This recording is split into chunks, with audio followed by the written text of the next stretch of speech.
Hola a todos, ¿cómo están? Bienvenidos a la resolución de la parte número 5. Continuamos los temas de ciencias naturales. El día de ayer estuvimos con la transmisión de la parte número 4 y hoy hacemos la continuación. Ya la hemos titulado la parte número 5 de ciencias naturales. Espero que te sirva, espero que tú puedas aplicar al 100% todos los conocimientos y todos los ejercicios que vamos a resolver hoy sean de utilidad para tu examen. Recuerda que somos Educarte Ecuador y estamos aquí para ayudarte. Así que no te olvides de suscribirte en nuestro canal. Puedes también compartir el video, dale like, escríbenos ahí en los comentarios también acerca de dudas que tú tengas y sobre todo pues mantente atento, que próximamente seguiremos subiendo videos que te van a servir para este examen que se acerca ya desde este 17 de enero. Así que muy atento a lo que vamos a resolver el día de hoy. Ciencias naturales con ustedes. Vamos a resolver la pregunta número 59 del presente simulador. Y antes de comenzar la resolución, quiero agradecer a Andrés Gómez, que vio la resolución anterior de este problema en nuestro canal de YouTube y nos había manifestado que la resolución estaba errada. Muchas gracias, Andrés Gómez, por su contribución. Y en este momento pido disculpas a Andrés y a todos nuestros seguidores de YouTube por ese error. Ahorita les voy a resolver de manera correcta este ítem, que dice así: el protocolo de Nagoya, subrayamos protocolo de Nagoya, sobre el acceso a los recursos genéticos fue creado en el marco del Convenio Internacional sobre la Diversidad Biológica. Este acuerdo internacional tiene el objetivo de compartir los beneficios que se derivan de la utilización de los recursos genéticos de manera justa y equitativa, contribuyendo a la conservación y utilización sostenible de la diversidad. Además, respeta las decisiones de cada país. Subrayemos esta cuestión que es clave para responder. Respeta las decisiones de cada país para manipular o prohibir la extracción de sus recursos genéticos, sean estos plantas, animales o microorganismos. Ecuador impulsa el uso de este convenio desde el año 2017. Son aportes resultantes del convenio descrito, excepto, recuerden, ¿cuál era la clave para responder? Que el protocolo de Nagoya respeta las decisiones de cada país. Si el protocolo de Nagoya respeta las decisiones de cada país, implica que el protocolo de Nagoya no le pone limitaciones a un estado para realizar su control en materia de genética. Entonces, la opción de respuesta que contraria o que refuta lo que dice el texto es la opción 2. Si aquí dice respeta, ahora lo contrario es limita, ¿no? Entonces la opción de respuesta es la opción número 2. Y una vez más, gracias a Andrés Gómez por la contribución a la resolución de esta pregunta. Continuando con el ejercicio 71. Con base en la información completa del enunciado, los mecheros de Bunsen son empleados frecuentemente en prácticas de laboratorio. Cuando el equipo utiliza gas metano, la principal reacción que ocurre en la flama es la del metano con el oxígeno gaseoso para producir dióxido de carbono y agua. Aquí me está dando el ejercicio la estructura de cada una de las moléculas que intervienen en la reacción y me dice, con base en la ecuación química, 16 gramos de gas metano producen, tenemos un espacio. Tenemos que saber que a partir de estos 16 gramos de metano, ¿cuántos gramos de agua se han producido? Dice. Por consiguiente, la reacción de 32 gramos de metano, o sea, me está diciendo que con 32 gramos de metano, con 121 gramos, 128 gramos de oxígeno, ¿cuánto se obtendrá? Dice, ¿cuántas moles? En cambio ahora me dice acá, de agua. Entonces se nos hace un poquito complicado esta forma de verle así al ejercicio, aunque aquí también ya me está dando el compuesto y me está dando la masa molar de cada uno, cuánto está pesando cada uno, eso es un dato muy importante también. Entonces nos ponemos a plantear el ejercicio. Entonces si se nos hace difícil así, entonces tratemos de escribirlo. ¿Qué nos quiere decir? que el carbono, que es del átomo central, está rodeado de ¿cuántos hidrógenos? 1, 2, 3, 4, me dice. Entonces la fórmula ha sido CH4. Dice que esto está reaccionando, o sea, le estamos sumando oxígeno. Pero la unión, ustedes saben que la unión de átomos produce una molécula, entonces aquí se ha formado una molécula de oxígeno.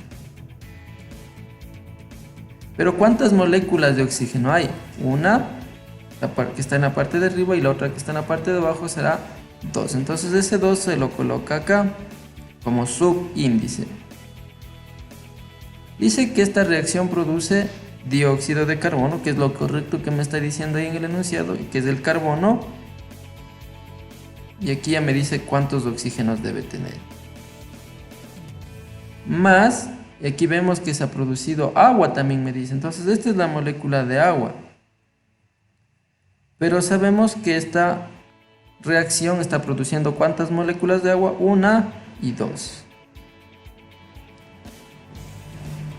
Entonces ya me está dando los datos. Me dice que este metano pesa ¿cuánto? Me dice 16 gramos, me dice. Entonces este pesa 16 gramos. El oxígeno, nosotros sabemos que el oxígeno dice que pesa 32, pero des en cuenta que eso es para un oxígeno, vale 32, pero yo ¿cuántos tengo? Aquí me dice que tengo 2, entonces será 32 por 2, que en total nos dan 64 gramos. La reacción entre 16 gramos de metano con 64 gramos de oxígeno ha producido dióxido de carbono. ¿Cuánto me dice que vale el dióxido de carbono? 44 gramos. Y también ha producido agua, me dice, pero el agua pesa 18, pero como les dije acá tengo cuántas aguas, entonces sería 18 por 2, que nos da un total de 36 gramos. Ahora, también nosotros en ejercicios pasados aplicábamos una ley que se llamaba la ley de las proporciones múltiples. Entonces acá también vamos a aplicar esa ley, vamos a aplicarle porque me dice que aquí tengo ya los datos conocidos que me da la reacción química, entonces vamos a plantearnos el ejercicio. Vamos a ver la primera parte para llenar el espacio de aquí.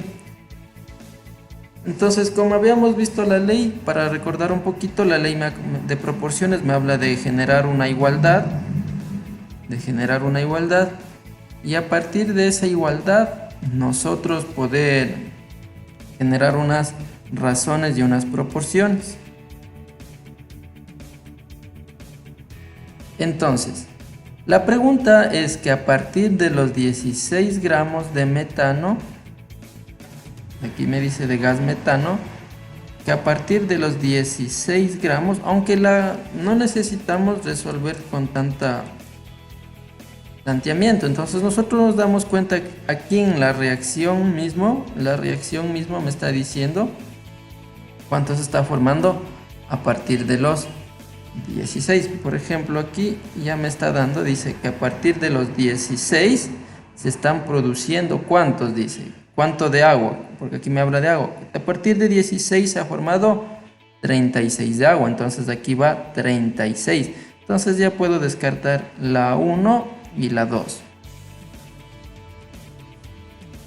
Ahora entonces vamos ahora a plantear la segunda parte, me dice. Entonces ahora la segunda parte me dice si reaccionaron 32 gramos de metano. Imagínense, dice si se reaccionó 32 gramos de metano con 128 gramos de oxígeno. Me dice con 128 gramos de oxígeno se obtendrá ¿cuántas moles? Ahora me dice moles de agua. Listo. La ecuación química, cuando nosotros la igualamos, podemos asumir unidades a los coeficientes. Se supone que aquí si no estaba nada, estaba el 1, acá estaba el 2, si no está nada aquí, estaba el 1. Como nos dimos cuenta, ¿qué pasó? Del 16 hasta el 32 se ha duplicado. Lo mismo pasó aquí, del 128 al del 64 al 128 igual se ha duplicado. Lo mismo debió haber pasado con el resto de valores. Entonces, si se duplicó, eso quiere decir que la cantidad de moles también se ha de ver duplicado. Si estos coeficientes siempre se encuentran en unidades de moles, entonces estos son moles. Todos los coeficientes se puede asumir unidades de moles.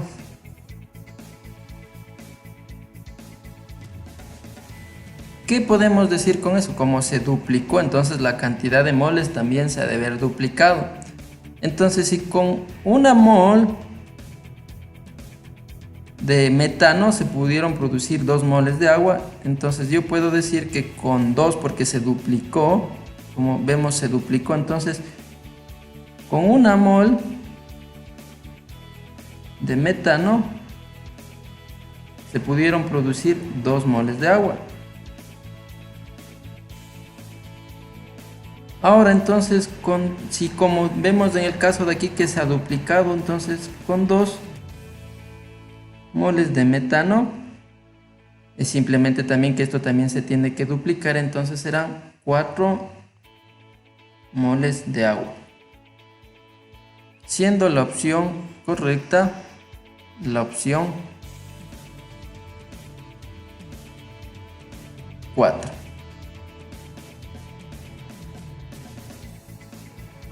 Vamos a resolver el ítem número 72. Dice, un cuerpo de masa M ingresa a una superficie rugosa AD con una velocidad de 28.8 km sobre hora, tal como se indica en la figura. Ahora, en la figura podemos ver 2 tipos de coeficiente de rozamiento, el estático y el cinético. Como el problema me da la idea de que el cuerpo se mueve, yo elegiré el coeficiente de rozamiento cinético, ¿no? Entonces, para poder resolver este problema, porque el problema me dice calcula el tiempo que le toma al cuerpo detenerse, lo único que necesitaré es usar esta ecuación principal. Velocidad final es igual a velocidad inicial más aceleración por tiempo, ¿verdad? Si yo de aquí despejo el tiempo, tendré que el tiempo es igual a la velocidad final menos la velocidad inicial sobre la aceleración del cuerpo. ¿Tengo la velocidad final de dato? Por supuesto que la tengo. Dice que se detiene. Si se detiene, la velocidad final es 0. Entonces, si la velocidad final es 0, simplemente la fórmula se reduce a menos VO sobre A. Tengo la velocidad inicial, por supuesto que la tengo, es 28,8 km por hora, solamente tendré que transformarla a metros sobre segundo. Y la aceleración yo la voy a obtener de la descomposición de fuerzas. Entonces vamos a dibujar el diagrama de cuerpo libre del bloque. Entonces las fuerzas que actúan sobre el bloque son primeramente su peso. Vamos a dibujar aquí el peso. Estará también actuando la fuerza normal. La fuerza normal es la fuerza que ejerce la superficie sobre el cuerpo. Como el cuerpo se está moviendo para la derecha, la fuerza de rozamiento estará moviéndose o estará en la dirección contraria, es decir, hacia la izquierda. ¿Ya? El problema no me indica que hay una fuerza que se esté aplicando hacia la derecha, entonces voy a aplicar el siguiente concepto. Segunda ley de Newton, sumatoria de fuerzas en X es igual a la masa del cuerpo por su aceleración. ¿Cuál es la única fuerza que está actuando en el eje X? Es la fuerza de rozamiento. Y como está para la izquierda, le colocaré signo negativo. Menos fuerza de rozamiento es igual a masa por aceleración. ¿Ya? Ahora, la fuerza de rozamiento nosotros sabemos que es igual al producto del coeficiente de rozamiento por la fuerza normal. A masa por aceleración. Ahora, el coeficiente de rozamiento habíamos quedado de acuerdo en tomar el cinético.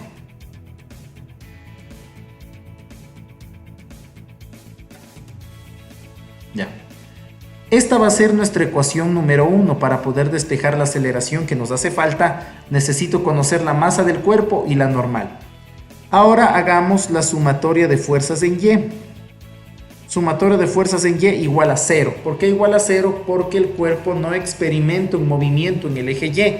Ahora, eso traducido físicamente podríamos decir que el bloque no va saltando. Como el bloque no va saltando sino en línea recta, decimos que el movimiento solamente se lleva a cabo en el eje horizontal, más no en el vertical. Las fuerzas en Y. Normal para arriba menos peso para abajo es igual a 0. Consecuencia, normal es igual al peso. Por lo tanto, la normal es igual a la masa por la gravedad y esto lo reemplazamos en la ecuación 1 que planteamos. Entonces, menos 0.3, la normal es mg, ¿no? Reemplazando, es igual a masa por aceleración. ¿Ya? Entonces, se simplifica la masa con la masa. Como me dice el problema que la gravedad es un valor de 10, 10 por 0.3 es 3. Pues menos 3 es igual a la aceleración. ¿Cuál es la consecuencia de esto? Que la aceleración es menos 3 metros sobre segundo cuadrado y ya puedo reemplazarlo en la ecuación principal que es esta, ¿no? Lo único que nos falta hacer es encontrar la velocidad inicial o transformar los 28,8 kilómetros por hora a metros por segundo. 28,8 kilómetros sobre hora vamos a transformar a metros sobre segundo. Una hora es 3600 segundos. Y un kilómetro es 1000 metros, ¿verdad? Solamente esta transformación es la que tenemos que efectuar. Ahora, al hacer o realizar los cálculos mostrados en pantalla, obtenemos el siguiente resultado. Obtenemos que la velocidad inicial es 8 metros sobre segundo. Esto lo reemplazamos acá y decimos tiempo es igual a menos 8 sobre la aceleración que es menos 3. Menos para menos da más y 8 tercios me da como resultado 2.66666, ¿no? 2.6 con sombrerito que se aproxima a 2.7. Por lo tanto, la respuesta es la opción número 2. Continuando con el ítem 73. Cuando una persona tiene reflujo gastroesofágico, el contenido del estómago vuelve a pasar al esófago irritando la mucosa. Se le recomienda ingerir un vaso de agua con bicarbonato de sodio para aliviar el malestar. Con base en el texto identifique la razón que mejora la condición descrita. Primero vamos a ir analizando qué quiere decirnos cuando nos habla de reflujo gastroesofágico. Esa es una enfermedad que ocurre cuando el ácido estomacal se vuelve al conducto que conecta la boca del estómago. Eso mismo también nos va diciendo aquí. Este reflujo provoca una irritación en la mucosa, también nos va diciendo aquí en el texto, y eso provoca una acidez estomacal. Entonces, se recomienda ingerir, dice, un vaso de agua con bicarbonato de sodio para aliviar el malestar, para aliviar la acidez estomacal, en otras palabras. Entonces, lo que se busca aquí es no aumentar la acidez. Si ya tengo acidez, entonces lo que se busca es reducir la acidez estomacal. Eso es lo que hace el bicarbonato de sodio. Continuando con el ítem 74. El hexano es un hidrocarburo lineal de bajo peso molecular, volátil, con fuerzas de Van der Waals débiles y carácter apolar. Estas propiedades le permiten mezclarse con otras sustancias apolares como resinas, pegas y aditivos en general. Con base en el texto son afirmaciones correctas, excepto... Hablemos acerca del hexano, que es un hidrocarburo lineal. Debemos también saber que es utilizado el hexano como disolvente para algunas pinturas y procesos químicos, y también nos permite quitar etiquetas de precios, ya que disuelve el pegamento que se le adhiere.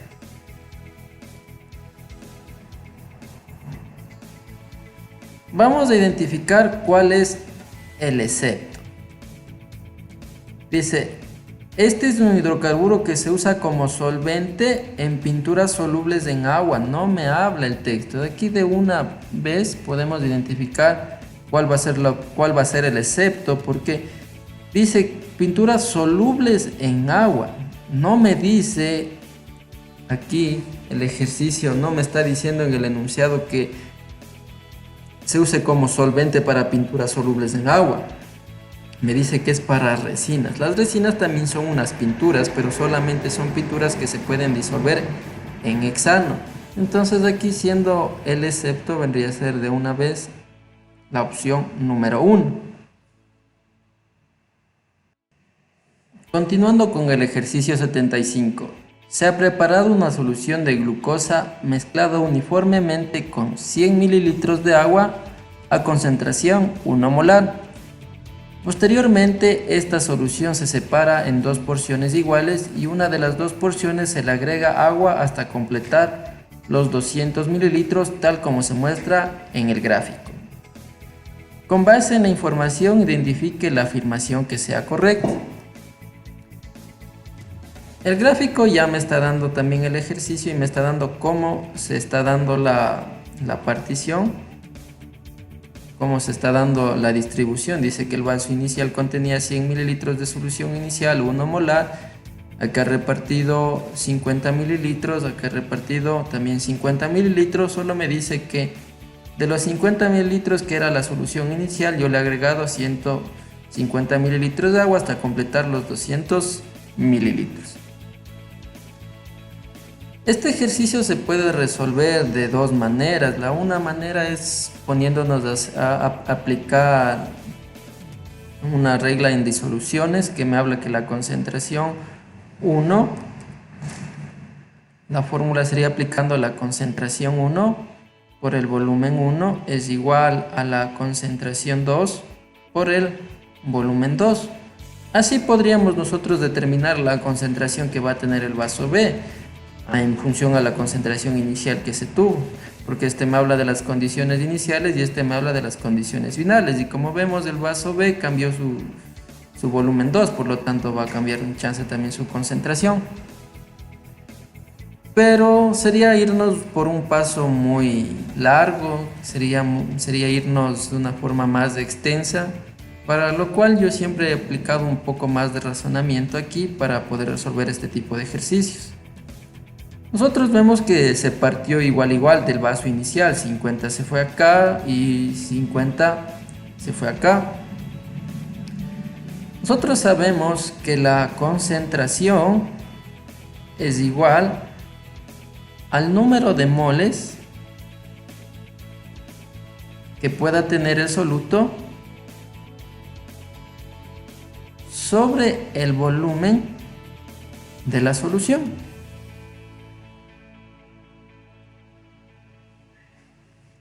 Eso es la concentración. Acá se virtió el vaso con esa misma concentración, acá se virtió también el vaso con la misma concentración, solo que al vaso de acá se le agregó 150 mililitros más. Entonces, ¿qué fue lo que cambió en el vaso 2? Aplicando esta fórmula y aplicando lógica. Aplicando solamente esta fórmula nos damos cuenta como los dos fueron repartidos igual, los dos tenían 50 mililitros, pero al vaso B se le agregó más agua. ¿Qué cambió en el vaso B? Lo único que está cambiando en el vaso B es el volumen. No está cambiando las moles porque solo le agregué agua. Entonces, ¿qué está cambiando? El volumen.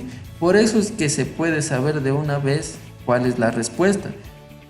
El vaso A tendrá la misma cantidad de moles de glucosa del vaso inicial. No va a tener la misma cantidad de moles porque repartí en 2 vasos. El vaso A tiene la misma cantidad de moles de glucosa que el vaso B. Esta sí es correcta. Esta sí viene a ser la opción correcta, porque vimos que en el vaso B los dos tuvieron la misma cantidad de moles, el A y el B, solo que al B yo le agregué más agua. Entonces, ¿qué está variando? Lo único que está variando en el vaso B es el volumen, y se está manteniendo constante es los moles del soluto. Continuando con el ítem 76. Cuando un deportista realiza actividad física, su temperatura corporal aumenta. Por ello, tenemos un espacio, actúa como termostato del cuerpo, ordenando al sistema nervioso que estimule la pérdida de calor. Esta estructura también está relacionada a la síntesis de hormonas, tales como la antidiurética, ADH, también conocida como ADH, la cual produce vasoconstricción, que incrementa la presión sanguínea, y tenemos un espacio que estimula las contracciones uterinas durante el parto. Primero vamos a identificar la función que cumple el páncreas, porque en dos opciones tenemos páncreas y también tenemos en dos opciones el hipotálamo. Tenemos que estudiar cada uno de ellos. Para estudiar lo que hace el páncreas,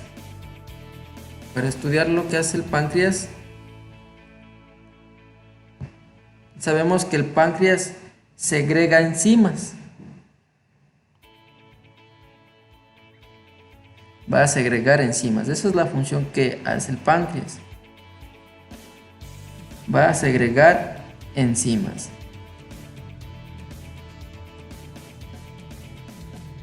¿Qué hacen estas enzimas? La función que cumplen estas enzimas es descomponer químicamente las grasas y proteínas para que puedan ser absorbidas en sustancias más pequeñas, para que puedan ser absorbidas por la sangre en el intestino. Eso es la función que hace el páncreas. Aquí el páncreas no tendría mucho que ver, porque el páncreas más se encarga del sistema excretor. Entonces aquí el páncreas dice que aquí lo que necesitamos saber es algún sistema que controla la temperatura corporal. Y si vamos al hipotálamo y vemos la función que cumple el hipotálamo juega un papel muy importante en lo que es la regulación de la temperatura de los organismos vivos. Cuando nosotros tenemos un aumento excesivo de temperatura, lo que hace el hipotálamo es activarse para que nosotros podamos mantener la temperatura corporal. Entonces, el hipotálamo se encarga de controlar la temperatura corporal. Eso es lo que hace el hipotálamo, controlar, y es lo mismo que me dice aquí en el ejercicio. Controla la temperatura corporal. Entonces ya podemos descartar entonces la opción 1 y podemos descartar también la opción 2. Ahora tenemos que ver si el hipotálamo también segrega una hormona que se llama excitocina o la tiroxina. El hipotálamo segrega una hormona que se llama excitocina, que ayuda y estimula con la vasoconstricción también cuando las mujeres tienen contracciones uterinas durante el parto, siendo la opción correcta aquí también la opción 3.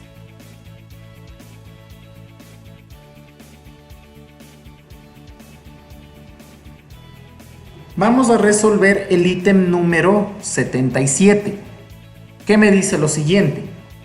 Un balón de fútbol de 450 gramos se dirige hacia una pared con una velocidad de 36 km/h.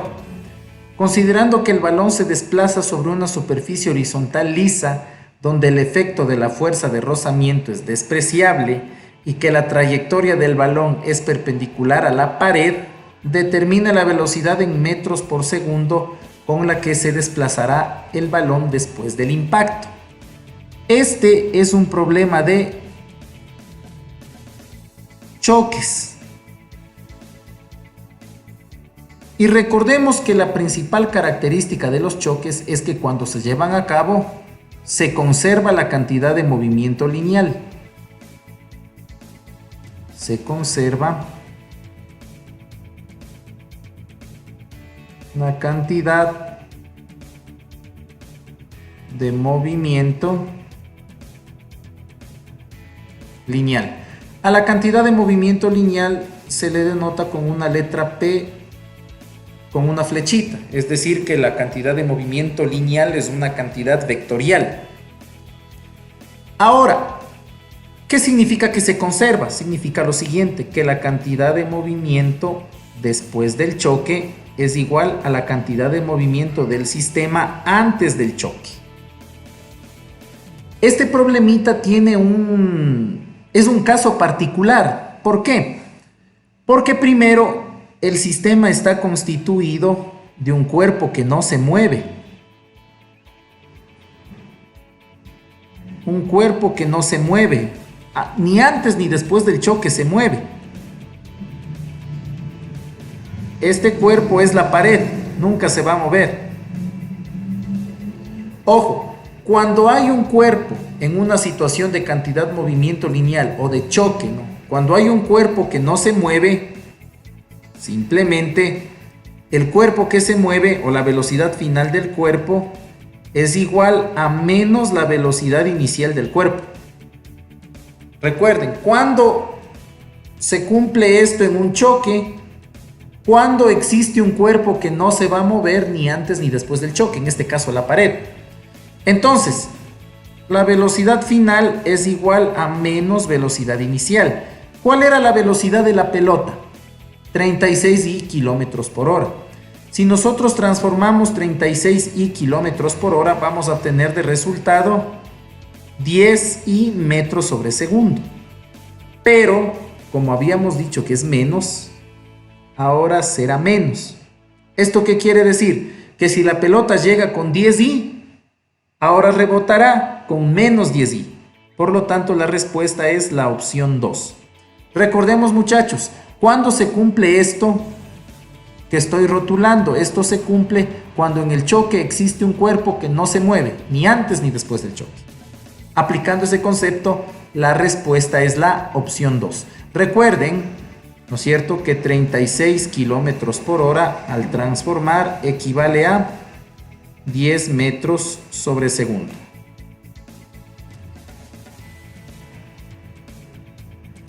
Vamos a resolver la pregunta número 78 del presente simulador. Veamos lo que dice. Carlos debe arrastrar un saco de papas de 40 kilogramos de masa desde la entrada de su casa hasta la cocina, ubicada a 2 metros de la misma. Considerando la gravedad con el valor de 10 metros sobre segundo cuadrado y que la superficie presenta un coeficiente de rozamiento dinámico de 0.5, determina el trabajo realizado por la fuerza de rozamiento en kilojoules que se efectúa durante esta tarea.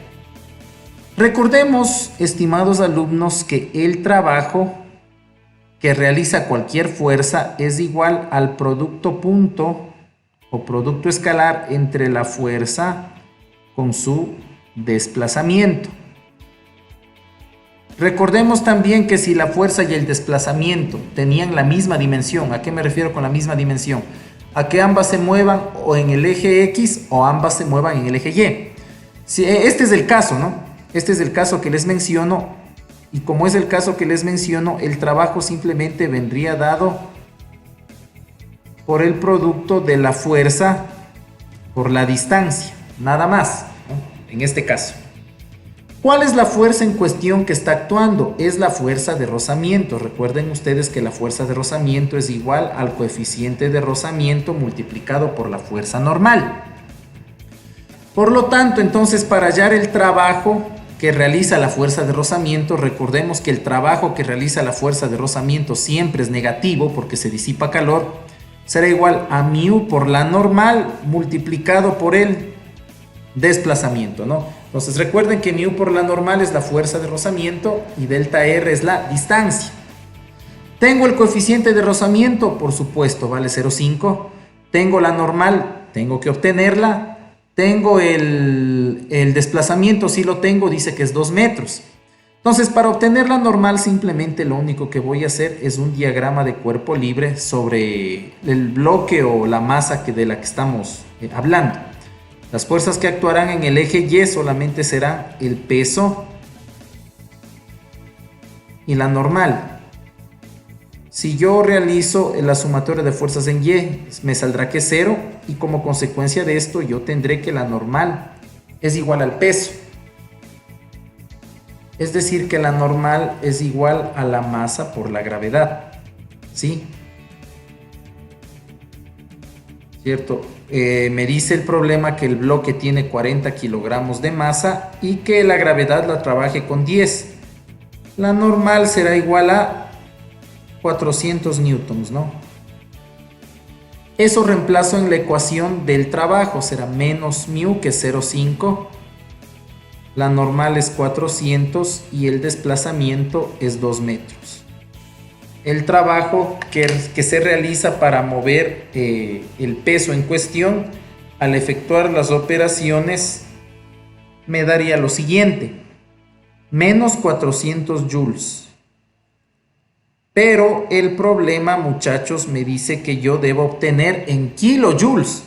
Para obtener en kilojoules simplemente lo que hago es recorrer la coma 3 lugares hacia la izquierda y la respuesta final será menos 0,4 kilojoules. Teniendo esto en mente, la respuesta será la opción número 2. Continuando con el ejercicio 79. Con base en el texto identifique el tipo de enlace químico al que hace referencia. Andrea tiene $7 y Pamela $1. Ellas juntan su dinero para un uso en común, es decir, lo comparten aunque no sea de manera igual. Para entender cómo funcionan los enlaces químicos, vamos a considerar que Pamela y Andrea son átomos, no metales distintos que presentan una diferencia de electronegatividad de 0,9. El dinero es el número de electrones de valencia y la clase de acuerdo al que llegan respecto a su dinero es el tipo de enlace químico que se genera entre las dos. Es importante considerar que al unir el dinero que representan los electrones logran completar el octeto. Vamos a identificar, como nos dice el texto, primero vamos a identificar el tipo de enlace químico que se está produciendo al hacer esta comparación entre Andrea y Pamela. También debemos considerar, dice que el ejercicio me está diciendo que Andrea y Pamela están aportando con una cierta cantidad de dinero, que ese dinero va a representar los electrones. Dice que Andrea tiene $7. Dice que Andrea tiene $7. Vamos a tratar de hacerlo de una manera un poquito convencional para que ustedes puedan entender. Con azul vamos a llenar lo que es Andrea y dice que Andrea contiene $7. En otras palabritas, contiene 7 electrones de valencia. Ahí están los 7, los colocamos como puntitos en símbolo que representan los electrones: 1, 2, 3, 4, 5, 6 y 7. Esa es la cantidad de electrones que tiene Andrea, me dice el ejercicio. Ahora vamos a simbolizar los de Pamela. Dice que Pamela solamente cuenta con $1. En otras palabras, cuenta con un solo electrón. Como podemos ver aquí, Andrea y Pamela están compartiendo su dinero, o sea, se está formando un convenio entre ellas, y aquí podemos ver el tipo de convenio al que ellas llegan. Aquí la unión va a producirse un enlace, aquí entre Andrea y Pamela se va a producir un enlace. Como vemos, ellas están compartiendo su dinero para un uso en común, me está diciendo el ejercicio. Entonces, como veo que están compartiendo, me doy cuenta que el tipo de enlace que se está formando es un enlace covalente. Porque covalente significa compartir, y eso es lo que me está diciendo el ejercicio en sí. Están compartiendo su dinero para un uso en común. Entonces ya vemos que están compartiendo un par de electrones, entonces como están compartiendo se llama covalente. Ya sé que es un enlace covalente, entonces ahora puedo simplificar el iónico, y el metálico no pueden ser. Metálico no puede ser porque aquí me dice que también son no metales. Entonces, metálico, enlace metálico aquí no se formaría. Y ya vemos que están compartiendo electrones, tampoco se va a formar un enlace iónico. Ahora la cuestión es identificar si es un covalente apolar o si es un covalente polar, al acuerdo al que llegan. También necesitamos saber un poquito de teoría, y la teoría me dice que la diferencia de electronegatividad para la formación de un enlace covalente polar, la diferencia de electronegatividad debe ser menor a 1.9 para que se pueda generar un enlace de tipo polar. Vemos la diferencia de electronegatividad es de 0.9, es menor a 1.9, por lo que llegamos a la respuesta y me dice que la opción correcta sería entonces aquí, que es un enlace covalente polar. Continuando con el ejercicio 80, nos dice: complete el enunciado. Los organelos denominados están presentes tanto en los organismos autótrofos como heterótrofos, y en condiciones normales su función es sintetizar para liberar energía mediante la respiración celular. En condiciones de ausencia de oxígeno, el metabolismo cambia y se produce la respiración anaeróbica. Primero debo identificar la función de cada uno de los ribosomas, de los cloroplastos y de las mitocondrias. Dice aquí en el enunciado mismo, dice que son órganos que están presentes tanto en organismos autótrofos como también en los heterótrofos. Vamos a estudiar cada uno de ellos. Los ribosomas se encargan de la síntesis de proteínas.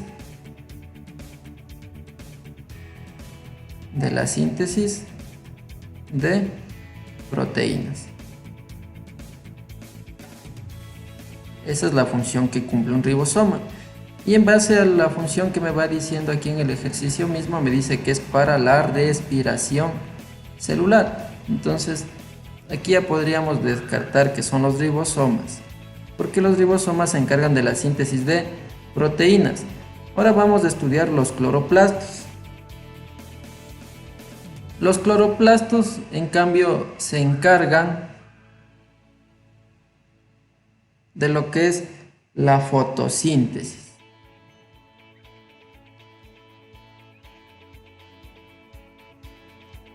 Se encarga sí de la respiración, pero se encarga de la fotosíntesis, y me dice que debe estar en organismos autótrofos como también en los heterótrofos.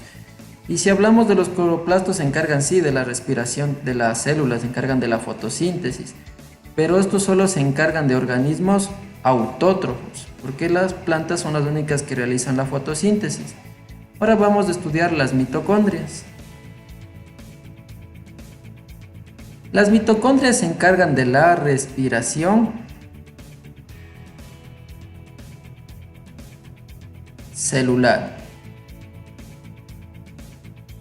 tanto en organismos autótrofos como también en los heterótrofos. Con esos pequeños conceptos nosotros ya podemos identificar la respuesta. Podemos ya decir que se descarta los cloroplastos también, porque esos solo se encargan de la fotosíntesis y se carga solo de los organismos autótrofos.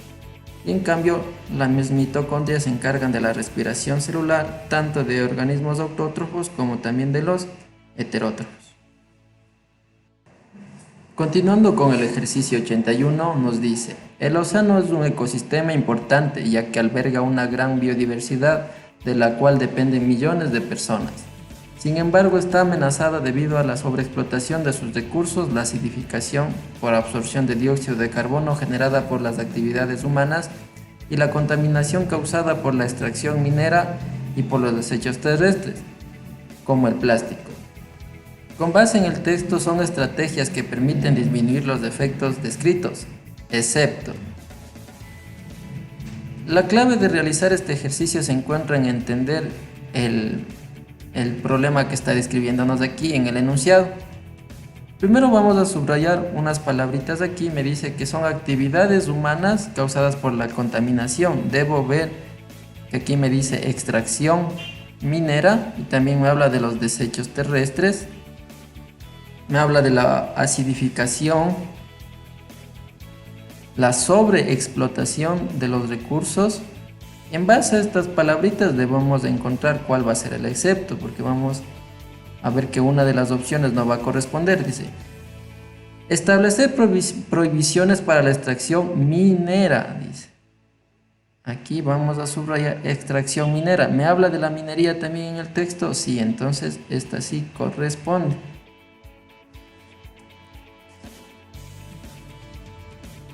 Ahora vamos con la opción 2, dice, disponer normas de pesca y captura basados en estudios de poblaciones de especies.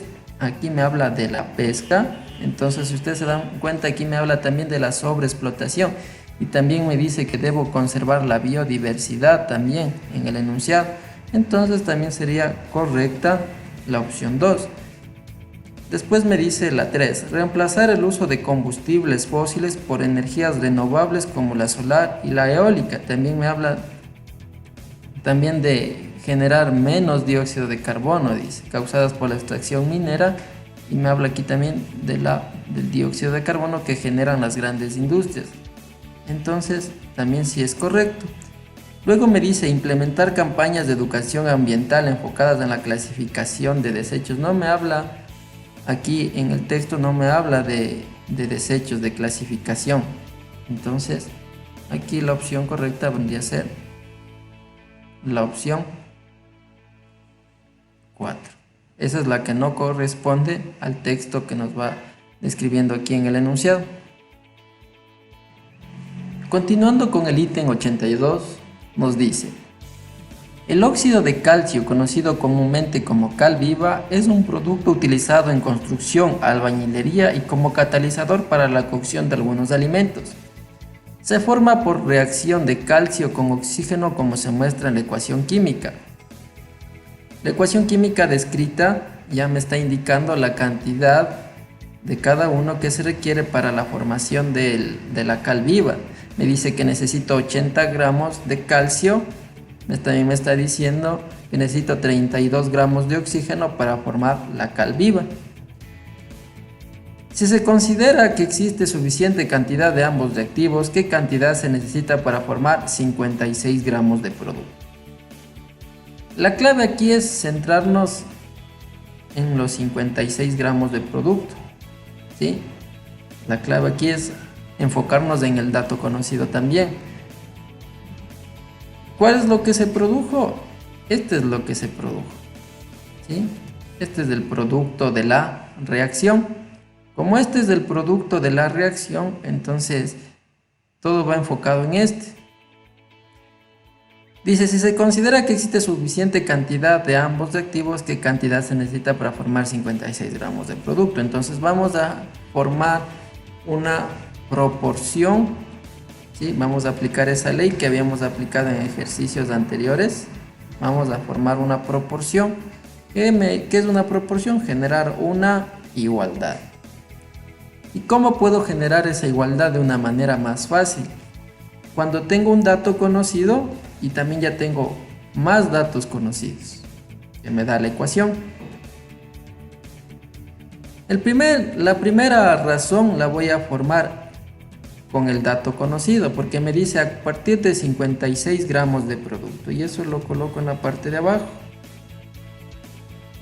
¿Cuál es el producto? Ya tenía señalado cuál es el producto, que es la cal viva. Me dice que a partir de esta cantidad de 56 gramos determine la cantidad que se necesita para formar. No me dice la cantidad de reactivos que he ocupado, entonces eso es lo que debo calcular. Primero voy a trabajar con el calcio. A partir de estos 56 no sé la cantidad de calcio que se ha formado. Pero lo que sí teóricamente es lo que me está dando la ecuación es que teóricamente dice que se han formado 112 gramos de cal. Pero estos 112 vinieron a partir de ¿cuánto? De 80 gramos de calcio. Estos 80 gramos de calcio reaccionaron y produjeron 112 gramos de cal viva. Ahora la pregunta es que a partir de 56 de cal que se formaron, ¿qué cantidad de calcio he ocupado? Como vemos ya se nos formó la ecuación. Sí, podríamos decir que este que está dividiendo pasa al otro lado a multiplicar, pero nos demoraríamos un poquito más. Seamos un poquito observadores y si no somos observadores nos damos cuenta que 112 dividido para 2 me da 56. Como se habla de una igualdad, lo mismo debió haber pasado en la parte de acá arriba, que sería dividiéndole igual para 2. Por lo que ya podríamos obtener la respuesta, porque 80 dividido para 2 me da ¿cuánto? 40. ¿Gramos de qué estamos hablando? Gramos de calcio. Siendo la opción correcta la número 4. Vamos a resolver el ítem número 83 que me dice lo siguiente. En un experimento de laboratorio se logra cargar una esfera de vidrio mediante frotación con una carga de 6 microcoulombs. Entonces coloquemos Q1 igual a 6 microcoulombs. Como me dice microcoulombs, el prefijo micro equivale a decir 10 a la menos 6, ¿no? Entonces la primera carga sería 6 por 10 a la menos 6 coulombs. Determine la distancia en centímetros. A la que debe colocarse una esfera de aluminio que se ha cargado previamente con menos 3 microcoulombs.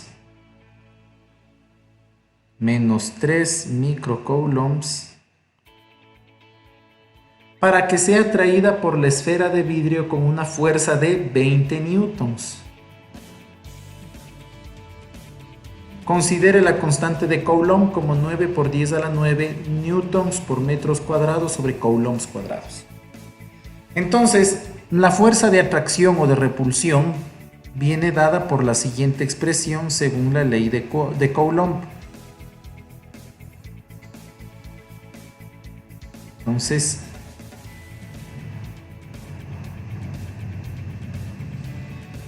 como podemos ver, esta ecuación que acabamos de escribir es la ecuación o la ley de Coulomb que me permite averiguar la fuerza que existe entre dos cargas eléctricas. De esta ecuación lo que yo debo hacer es despejar R, ¿no es cierto? R, o la distancia que la separa. Si yo despejo, obtendré que la distancia R es igual a la raíz cuadrada de K sub B Q1 Q2 sobre F. ¿Sí? Eso es lo que yo obtendré al despejar la variable R, que es la distancia que separa, ¿no? Que es lo que me pide el problema hallar.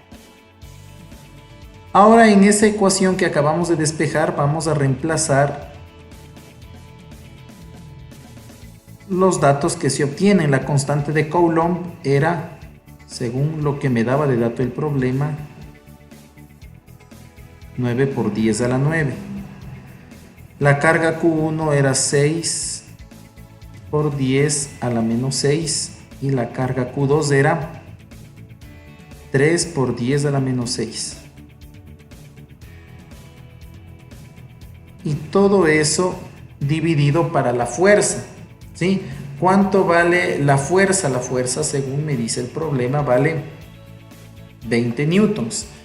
Ahora, una vez que hemos reemplazado, ¿cierto?, en la fórmula, estamos en la capacidad de encontrar el valor de la fuerza de Coulomb. Y la respuesta es 0.09, ¿no? Al efectuar la operación, la respuesta es 0.09, pero metros, ¿no? Metros. Y el problema me dice que determine la distancia en centímetros. Entonces, ¿cómo transformo los metros a centímetros? Simplemente recorriendo la coma 2 lugares hacia la derecha. En consecuencia, la distancia de separación serán 9 centímetros, lo que me conduce a la opción de respuesta número 2.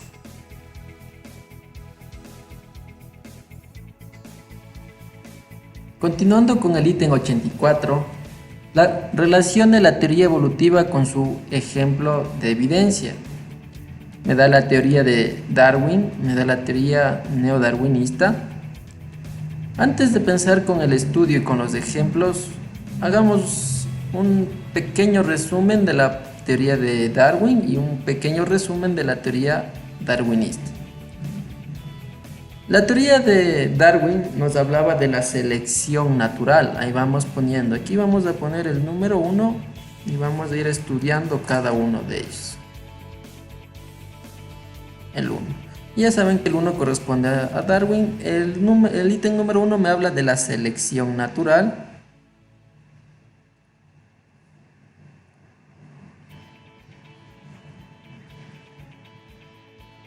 Me habla de la selección natural.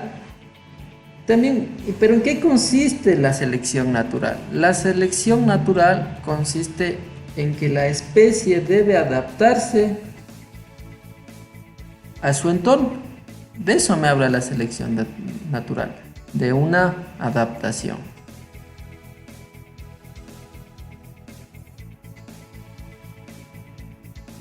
Ahora vamos a ver el ítem 2 que nos dice la teoría neodarwinista. La teoría neodarwinista se puede decir que se resume en 3 palabras.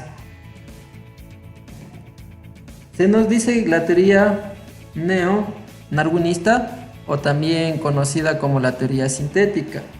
Esta teoría nos dice y nos habla de la evolución acerca de la mutación, la recombinación y la selección natural. También me habla de selección natural, pero aquí me habla de las mutaciones, de la mutación, la recombinación de los genes,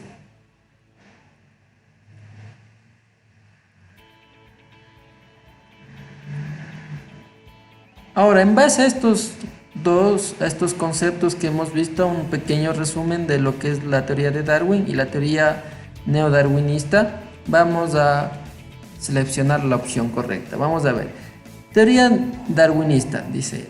El ejemplo 1 me dice, los primeros pinzones de Galápagos presentan una amplia variación de pico que permitió adaptarse. ¿Cuál me habla de adaptación? El 1. Entonces aquí ya puedo seguir uniendo. Dice la 2, la neo, vamos a ver con el B, dice, en una población de mariposas blancas aparecen mutantes. Me habla de mutación, me habla de mutantes. Esto entonces pertenece a la neodarwinista. Siguiente, vamos con el C. Al colonizar una isla, una población de pinzones con un alelo beneficio cambia su frecuencia genética. Aquí está también. La mutación me habla de genética, entonces también la neodarwinista sería la C. Y las aves capturan mariposas blancas sobre su tronco oscuro con mayor facilidad que individuos grises, generando una precisión selectiva. Me habla de selección, no me habla ni de mutaciones, entonces sería la 1 con la D. Viendo entre las opciones, la opción correcta sería la opción 2.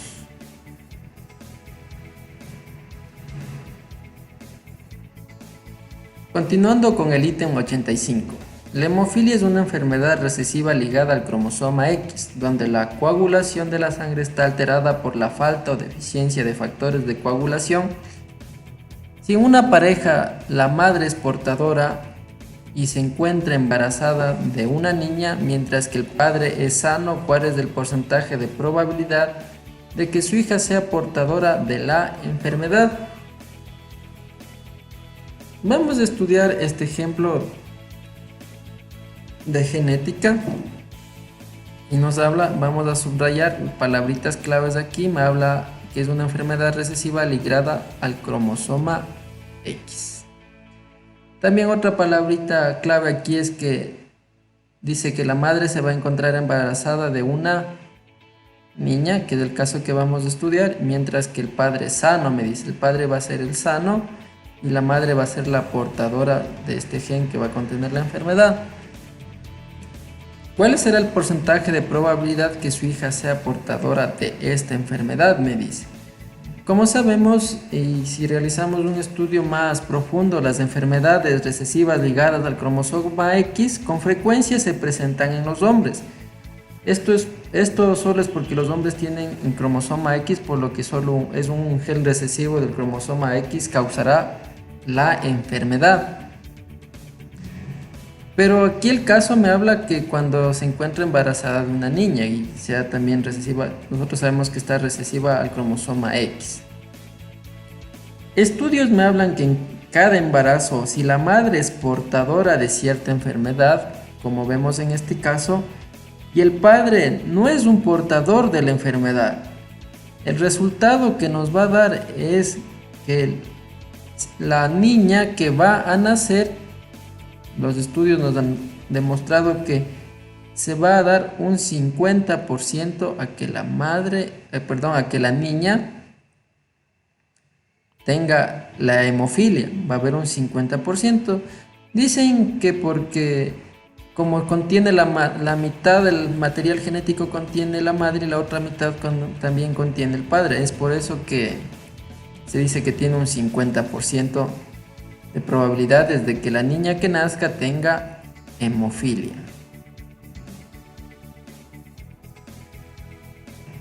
Continuando con el ejercicio 85, nos habla acerca de que los éteres son compuestos que presentan poca reactividad química, son sumamente volátiles e inflamables. Se consideran como derivados de los alcoholes o de los fenoles, en los que se ha sustituido el átomo de hidrógeno por el grupo hidroxilo por un grupo alquilo o arilo. Con base en el texto, identifique el compuesto al que se hace referencia. Primero vamos a identificar el compuesto que se está estudiando. Dice que se están estudiando los éteres. Ya nos está hablando que son éteres, presentan poca reactividad, son sumamente volátiles. Lo que no es el caso, solo necesitamos identificar en base a las opciones cuál es el grupo al que pertenece. A veces se confunden aquí en este ejercicio porque a veces ven acá alcoholes, pero me dice que este éter viene derivado de un alcohol. Entonces a veces dicen un alcohol, entonces me ha pasado casos que dicen aquí está un alcohol. He visto en los estudiantes que dicen aquí está un alcohol y como aquí me dice alcohol, entonces subrayan esta es la correcta, pero no es el compuesto del cual se está estudiando. Al que se hace referencia el texto es a los éteres. Primero debemos identificar al grupo al que pertenecen los éteres. El grupo al que pertenecen los éteres es el siguiente, o la estructura que tienen ellos es la siguiente. Un éter puede tener cualquier grupo funcional. Un éter puede tener cualquier grupo funcional. Siempre está unido con un enlace covalente a oxígeno. Y también puede estar unida a otra cadena primaria. Como vemos, la característica del éter es tener el oxígeno en el centro. Veamos cuál de las opciones tiene ese oxígeno en el centro. Descartamos la primera porque no vemos que está el oxígeno en el centro. ¿Qué está? CO. Voy a la siguiente, ya les dije que esto es un alcohol, entonces este no podría ser porque solo tiene el OH. Pero aquí nos damos cuenta que contiene este grupo de aquí, el grupo arilo. Entonces, de una vez ya subrayamos la respuesta. Que la respuesta sería la opción 3. Continuando con el ítem 87, nos dice, complete el párrafo. La miel se compone de diferentes azúcares, entre ellos predominan la glucosa y fructosa, cuyas estructuras se observan a continuación. La primera estructura pertenece a la estructura de la glucosa. La primera estructura que acabamos de ver aquí es de la glucosa. La segunda estructura que nos presenta el ejercicio pertenece a la fructosa.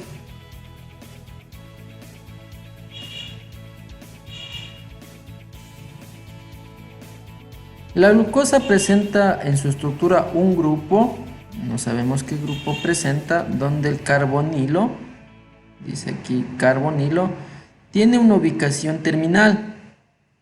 Vamos analizando cada uno de los casos. Dice aquí que el grupo carbonilo tiene una ubicación terminal. Cuando nos hablen que el grupo carbonilo es esta partecita de aquí. Vamos a ponerla entre líneas entrecortadas.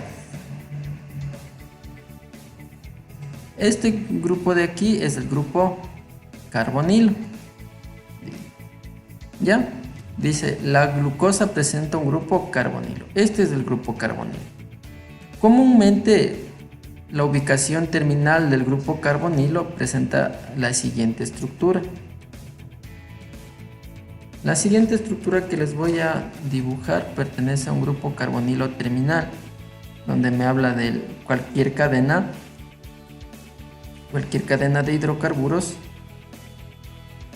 unida a un carbono con doble enlace, oxígeno e hidrógeno.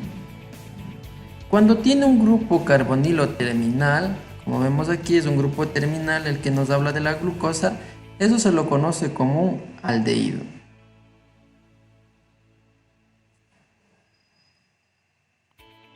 Cuando tiene un grupo carbonilo terminal se lo conoce como un aldehído.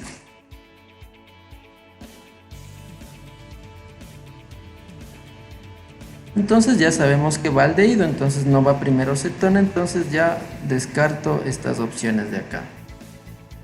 Ahora, vamos a la siguiente parte. Ahora, los dos tienen cetona, entonces me supongo que acá debe ser una cetona. Y el grupo carbonilo dice que es una ubicación intermedia, me dice el ejercicio. Vamos a subrayar lo que dice aquí. Tiene un grupo carbonilo, tiene una ubicación intermedia. Esa ubicación intermedia corresponde a este grupo de aquí. Aquí está el grupo carbonilo intermedio. Está entre esta cadena de aquí y está entre esta cadena de acá. Eso corresponde a un grupo intermedio, corresponde de esta manera. Igual vamos a dibujarle la estructura del grupo carbonilo intermedio. Así es la estructura. R puede ser cualquier cadena como presenta aquí. Y el OR' también puede ser cualquier cadena como se presenta acá. Este grupo intermedio, este grupo carbonilo intermedio pertenece a un grupo de cetona. Pero vemos que la 1 y la 2 también tiene aldehído cetona. Debemos determinar qué tipo de isomería presenta, porque dice que estos presentan un ejemplo de isomería. Primeramente identifiquemos qué es una isomería. Isomería me habla de un compuesto que tiene la misma fórmula molecular, pero tiene diferente tipo de estructura. Veamos si cumple el concepto de isomería estas dos estructuras. Veamos, ¿cuántos carbonos contiene la glucosa? 1, 2, 3, 4, 5, 6. Contiene 6 carbonos. Vamos a ver cuántos hidrógenos presenta. 1, 2, 3, 4, 5, 6, 7, 8, 9, 10, 11 y 12. Entonces contamos los hidrógenos y contiene 12. Ahora vamos a contar los oxígenos. Vemos que aquí tiene 1, 2, 3, 4, 5 y 6. La fructosa también contiene la misma cantidad. Si nos ponemos a contar, corresponde a la misma fórmula molecular, pero si ustedes se dan cuenta, la estructura es diferente. El 1 está cumpliendo, la glucosa cumple la función de un aldehído y la fructosa cumple la función de una cetona, por lo que tiene una isomería de función. No puede ser una isomería de posición, porque vemos que la posición casi no cambia del grupo carbonilo. Lo que sí se cambió es la función.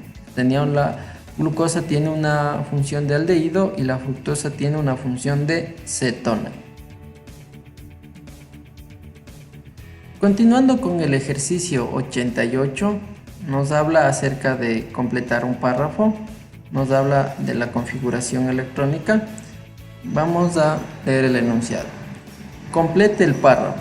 El átomo de azufre tiene 16 electrones, por lo que en su configuración electrónica 10 electrones completan el primero y segundo nivel de la siguiente manera. Vamos a resolver la primera parte.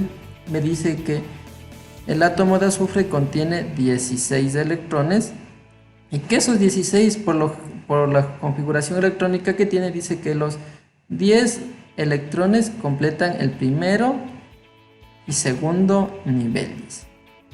Vamos a ver cómo se da. Veamos si cualquiera de los dos dice, entonces esta sería la primera parte del 1 y esta sería la primera parte. Vamos a ver si completan 10 electrones, 4 más 4, la partecita de acá arriba, si vamos a subrayarles para que puedan entender. Estos de aquí, estos numeritos de ahí, son la cantidad de electrones. ¿Sí? Nos indican la cantidad de electrones, por lo que dice que debe haber 10. 4 más 4 nos dan 8 y 2 de acá nos van a dar 10, completan los 10. El de abajo también vemos que completa 10 electrones, que también es correcto. Pero debemos fijarnos en algo más, que los subniveles, el S, solo puede tener un máximo de 2 electrones. Tiene un máximo de 2 electrones. Y vemos que en la opción 1 vemos que el subnivel S tiene 4 electrones. Por lo que ya de una vez ya descartaría esa opción, porque ya tiene 4 electrones, se pasó, cuando el máximo que puede alcanzar el subnivel S son 2 electrones. Entonces aquí rápidamente ya podemos subrayar la opción correcta, en este caso sería la opción correcta, la 2. Porque cumple con todos los parámetros, tiene 10 electrones en los dos niveles, en el 1 y en el 2 completan 10 electrones y en total deben darme, dice aquí que en el 3 y en el orbital 3s y en el orbital 3p debe completar lo siguiente, que debe completar en total 16 electrones y completan los 16 electrones y nos ponemos a contar y cumple con los estándares porque el nivel P, el subnivel P, solo puede alcanzar un máximo de 6 electrones. Entonces vemos que cumple, aquí vemos que el subnivel P cumple con los 6 electrones, acá también vemos cumple con los 6, pero acá cumple con los 4. Se preguntarán por qué aquí le pongo 4 o por qué está el ejercicio con 4. Porque el máximo es 6, de eso yo no puedo pasarme, pero sí puedo tener menos. Por lo cual también sí es correcto ponerle al subnivel P 4 electrones.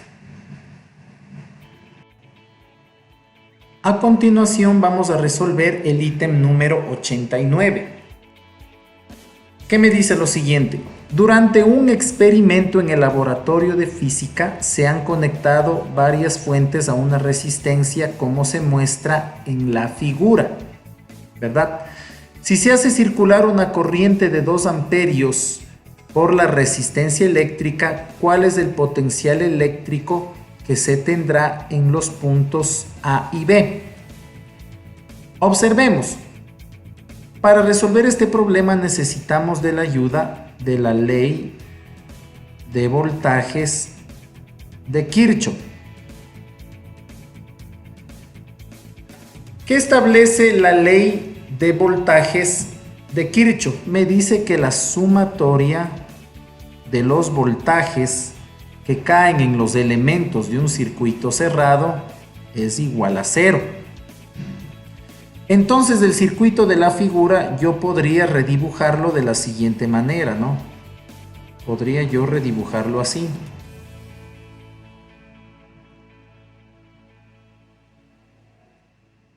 Podría redibujarlo así.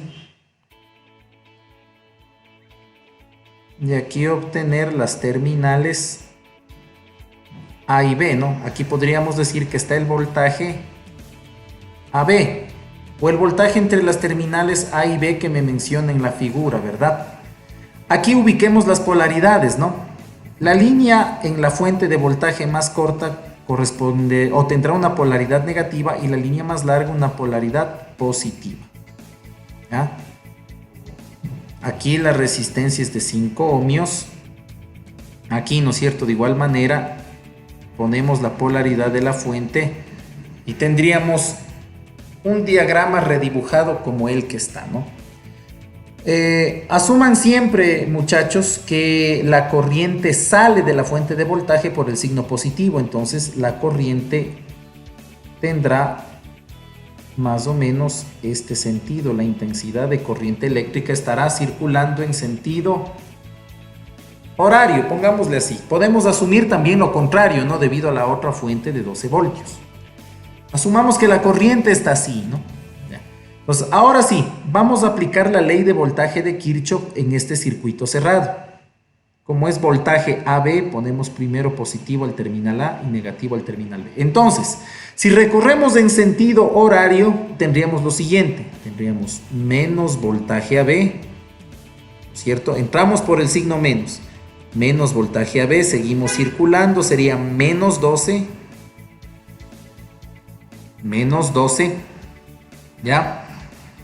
Más, ojo, en una resistencia o impedancia le pongo signo positivo al terminal por donde entra la corriente. Entonces la corriente viene y entra por acá. Entonces sería más 5I aplicando la ley de Coulomb. Más 12 es igual a 0, ¿no? Lo aplicamos o aplicamos la ley de voltajes de Kirchhoff para resolver este problema. ¿Sí? Ahora vamos a examinar lo que sigue, ¿no? Si nosotros hacemos esto, nosotros diríamos que menos 12 más 12 se anulan y tendríamos que menos voltaje AB es igual a menos 5 y también eliminamos los signos y el voltaje entre las terminales A y B será 5 por I.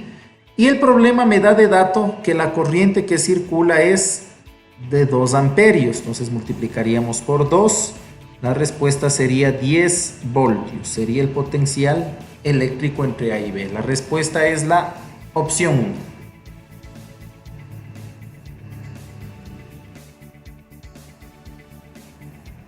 A continuación resolveremos el ítem 90.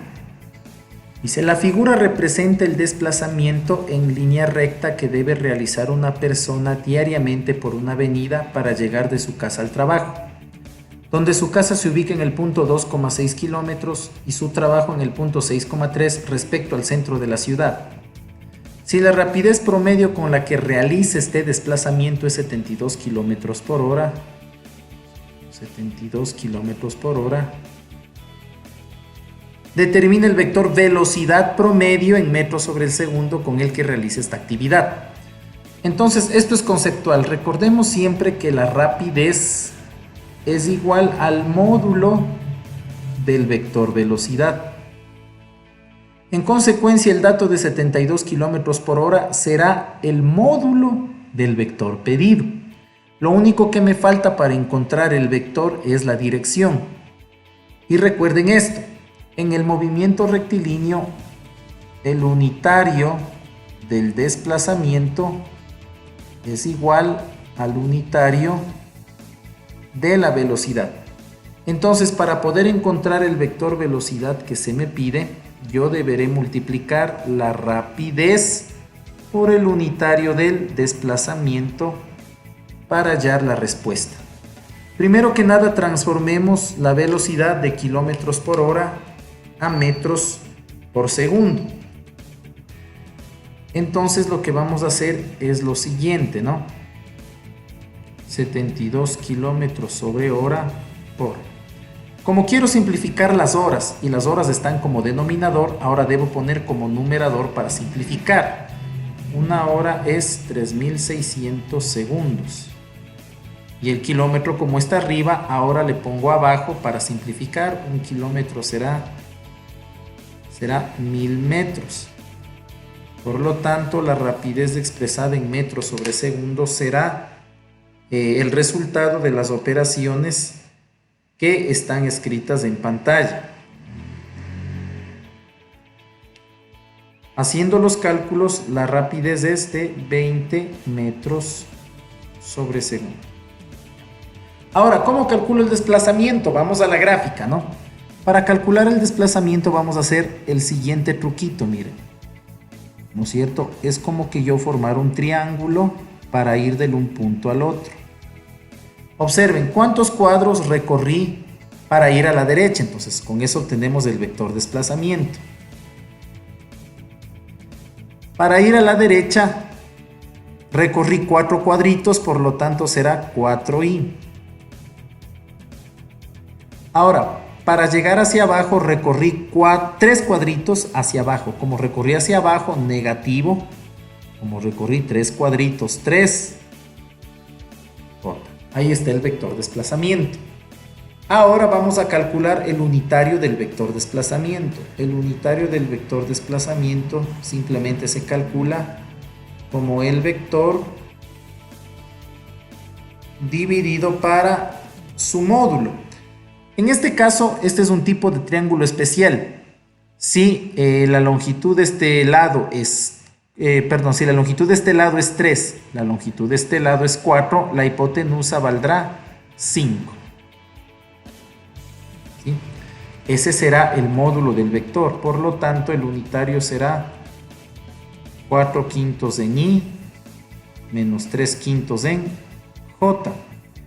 Y este dato lo reemplazaré en la ecuación principal que me permitirá hallar el vector. La rapidez, como todos sabemos y ya calculamos, es 20 y el unitario del desplazamiento es 4/5 en i menos 3/5 en j. Al efectuar estas operaciones, 20 por 4 es 80, dividido para 5 es a 16i, menos 20 por 3 60, para 5 a 12. La respuesta es 16i menos 12j metros sobre segundos, que corresponde a la opción número 3. Muy bien, hemos llegado a la conclusión de esta parte número 5. Espero te haya gustado la resolución de estos ejercicios. Y ya sé que ciencias naturales se tornó un poquito complicado, ¿verdad? Hay temas de física, hay temas de química, temas teóricos, pero en realidad sé que tú vas a lograr un puntaje perfecto. Recuerda, la preparación que tú estás teniendo tiene que ser al máximo. Esta semana tienes que dar tu 100%. Y aquí en Educarte Ecuador te estamos ayudando para que puedas alcanzar ese puntaje.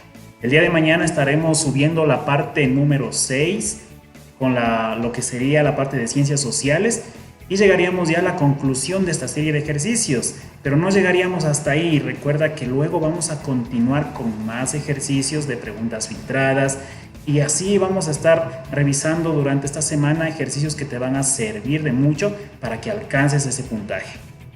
Tú puedes lograr ese sueño es una realidad en ti. Dios también te va a ayudar en esto. Así que lo mejor está que tú te prepares al máximo. Recuerda, si en verdad te aprecias, estudia. Bien harás en practicar lo aprendido.